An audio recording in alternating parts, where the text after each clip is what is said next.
লন্ডনের হেনল্টে খোলা তলোয়ার হাতে তাণ্ডব ঘটিয়েছে এক ব্যক্তি।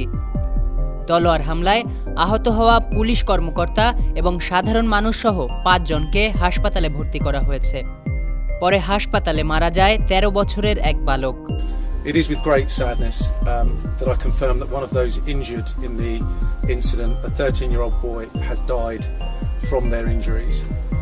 He was taken to hospital after being stabbed and sadly died a short while after. The child's family are being supported firstly by my local officers and now with some specialist officers, and everyone across the Met is keeping them in our thoughts at this unimaginably difficult time.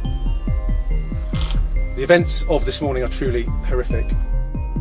মঙ্গলবার ৭ সকালের এই ঘটনায় তলোয়ার নিয়ে হামলাকারী ৩৬ বছর বয়সী ওই ব্যক্তিকে গ্রেপ্তার করা হয়েছে।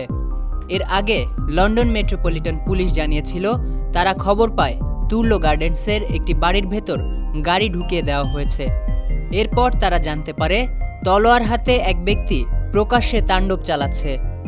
২ পুলিশ কর্মকর্তাও তাকে ধরতে যেয়ে আহত হন।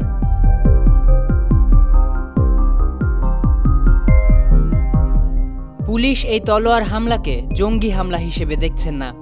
যে ব্যক্তি হামলা চালিয়েছেন তার কোনো মানসিক সমস্যা ছিল কিনা সে বিষয়টি যাচাই বাছাই করা হচ্ছে।